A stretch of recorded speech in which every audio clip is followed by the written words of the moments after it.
Welcome to Katy Calls BS, the podcast where we cut through the noise in course creation, digital products, and business strategy. I'm Katy Miller, bringing you blunt advice, real action steps, and the occasional F-bomb because building a business is hard and the BS isn't helping. Let's get into it. Welcome back to another episode of Katy Calls BS. This week, we're going to talk about how to make your digital products not boring, because nobody likes boring digital products. They shouldn't be. They should be exciting so that your clients want to actually complete them and use them. That's the whole point.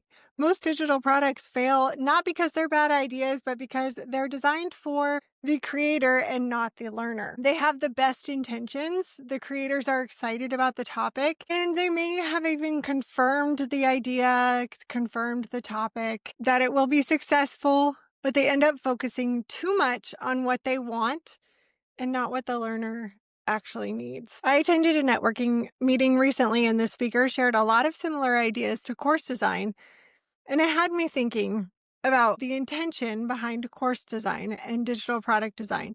She talked about the intention of what you're saying. Who is your audience? What do they know? Have they experienced the topic? Why should they care? Why should they care about what you are doing? What do you want them to do with the story you're telling? The same thing happens in learning experiences that you create for your business.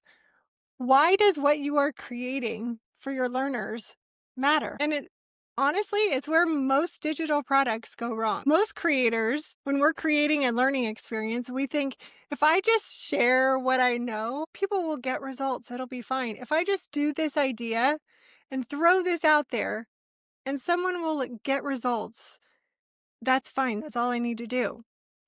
But the reality of it is that's just teaching for yourself. You had this idea and you thought, I'm going to put it out there. It will be great. I think it's awesome. So it must be successful, right? It'll be successful. It'll be fine. But you're teaching for yourself and what you think is great, not for your audience. This happens a lot. We get this idea, we get this spark of something, we throw it out into the world and we hope for the best. That is not creating a successful digital product or learning experience. That is not what instructional design is. Most creators design products that show what they know, not what a learner actually needs to do. We want to show off all these things that we know and all this amazing knowledge that we have, which is wonderful, but we're not teaching it. When people don't actually teach what they know, it defeats the whole purpose, because that's what you want to do. You want to teach what you know, but if you just start throwing out all this stuff and dumping all this knowledge that you have out onto this digital product or whatever it may be, course, whatever, membership, it defeats the whole purpose. You might teach branding, but start with color theory instead of how to make confident design decisions. If you start teaching color theory to someone who knows nothing about branding, that's a little overwhelming. Stop designing to prove that you're an expert. You don't need to prove that you're an expert with your whole digital product suite. You need to show that you can make somebody else successful in it. They already know you're an expert. When you're designing your digital product suite, all you're doing is helping someone be successful in that. They are not an expert in that field. They want to know more about it. You are already the expert. That's why they're coming to you to learn more about it. What often happens is business owners who are creating these digital products skip the most important part of instructional design, and that is the audience analysis step. Now, we think that we know our audiences, and we're like, oh, but I don't need to do this. I know my audience. I'm good. They don't ask who it's for or where they're starting. Where is my audience starting? Why does it matter to them? They build this digital product that they wish they had or that they think their audience needs, not the one the learner needs right now. It's a super egocentric bias. We're entrepreneurs, it happens. Assuming what's clear to you is clear to others. And what ends up happening is this information overload, this unclear direction, and poor outcomes. It happens for so many things, not just digital products. It happens in networking meetings. It happens in business in general. We think about this as this is what I think we should do right now because I think that it would be great and I have this great experience with it and I love this. So everybody else should love it too. That's not how learning works. So in order to do this, we need to understand the very basics of adult learning principles.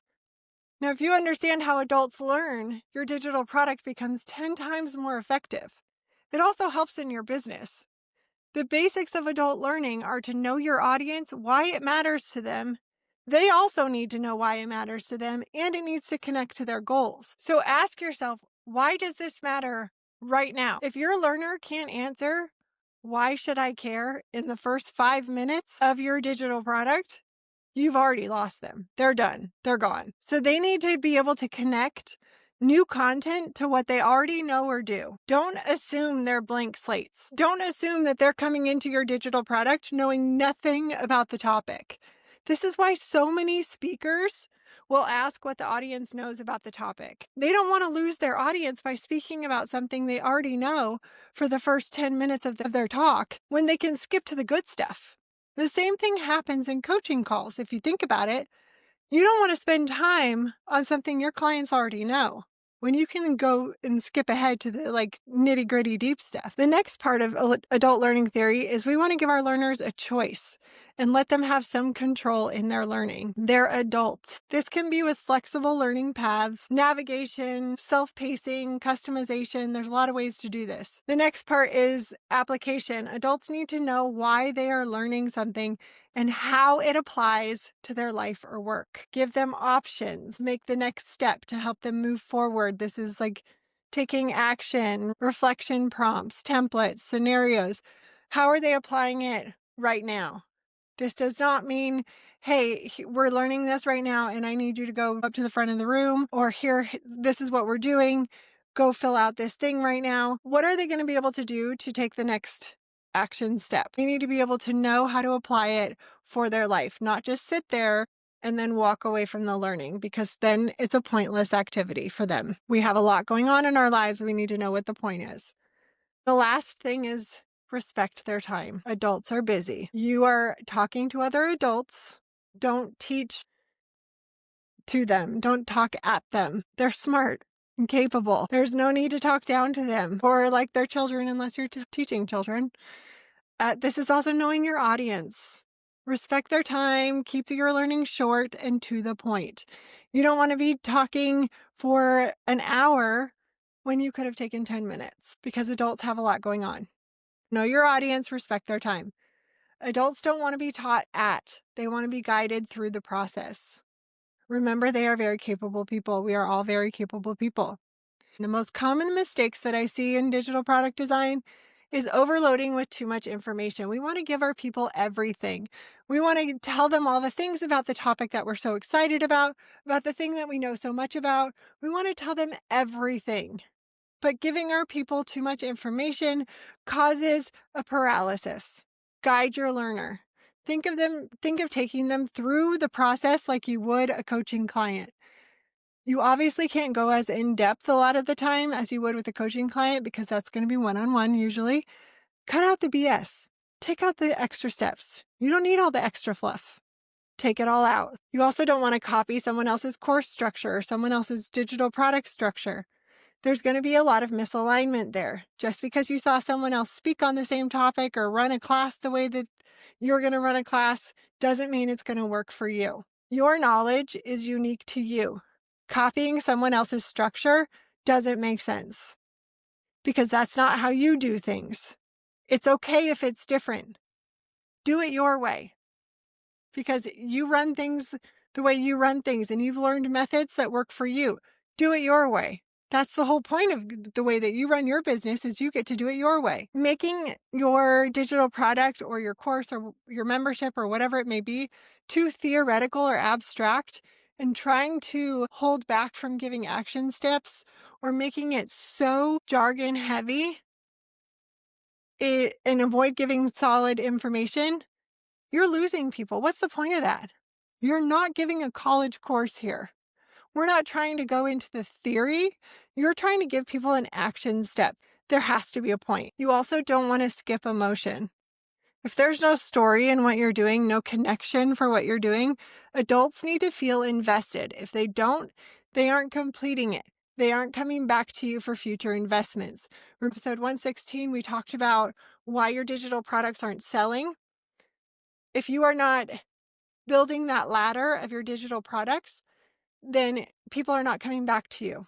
So if you're having a standalone digital product and there's no connection to something else, then people are not coming back to you for another investment. We want to build that. There has to be a point. There has to be a connection to something else. People retain what they're emotionally connected to. If your learners can't see themselves in the problem or the outcome, they are not going to retain or act on the content. That's like psychologically a thing. So if your product is going to look too polished, but it doesn't create a transformation, it's just pretty. You're not actually educating your people. You just created something that's pretty. That's not what we're doing around here. How do we fix it all? Okay, so we talked about all the problems, we talked about adult learning theory, but now how do we fix it? Especially if we're trying to stay focused on the goal of your digital product and the transformation that you're trying to achieve with it. I want you to start every single lesson, every single point of your entire digital product, every digital product that you do, even everything you do in your business. What is the whole point of what you're trying to do in that moment? Every talk that you do, every content that you do, what do you want your people to get out of it? What do you want them to do? Why does it matter? How will someone use it? Focus on the transformation, not just the consumption, because putting stuff out there just to put it out there, or you feel like someone told you that you need to have a digital product. I don't want you to have a digital product if you don't think it's actually going to do anything for your business, or you don't know how it's going to fit into your business. You need to focus on the transformation it's going to give. What is the point for you? What is the point for your learner? This is not about just creating to create. Build the feedback loops within your digital product. Focus on the reflection questions, the real world application tasks. What is the point of all that? You need the feedback in there so that it is usable. We're not trying to just build it to make it impressive. Who cares? It has to be usable. For an adult learner, there has to be a point. The best learning experiences are not boring, and they don't feel like we're in school. We've done it. We're good. They feel like momentum. We want to know that we got something out of it. It didn't waste our time, and we can apply it right now. Keep it fun and something you would want to do. It'll make it so much easier for you to sell if it's something fun and you were excited to create it. If you sit down and you were like, oh my gosh, that was painful to create, guess what? It's going to be painful to sell. You're not excited to sell that either. The people making consistent sales, they're not better marketers all the time. They're better educators. They're better because they can convey what they know in a good way. Like they're really good at educating people and teaching people. There's a way to teach people effectively. Imagine that. Their products get results. People talk about those results and transformations, and that builds demand. That's how you position your expertise. It's impact, not just volume, it's the impact. People talk about it when there's bad impact too, negative impact. Before you create your next or your first product, ask yourself who it's for and what do they actually want out of it? What do you want people to get out of it? What do you want them to feel or do when they finish? Does it solve a problem? Or are you just trying to share what you know? Do you want to create the product? Are people actually asking for it? Do you see a need for it? Have people actually asked, though? Or is it just something you want to create? Ask on your polls on your stories. It's a great way to do it. Most digital products fail because they were made for the person creating it, not for the learner. You thought it was a great idea one day and wanted to create it. We want to create for the learner, not for us. When you create your entire learning experience for yourself, you are not thinking about how everybody else learns, because we do not all learn the same way. If I created something just the way I learned it, it would not work for everybody. Even think about your children. If you have children, your children learn differently. If you focus on who you're teaching, your audience, instead of what you're teaching, your product will sell and stick. They will see the transformation. If you want any help doing this, I can definitely help you with that. But remember to design for your learner and not your ego. Take your ego out of it. You have to focus on who your audience is. Your results will speak for themselves. and it will be so much easier to sell it. I'll see you next time. If today's episode hit home, share it with a friend and hit follow so you never miss the next one. Until then, keep calling out the BS and building your business your way.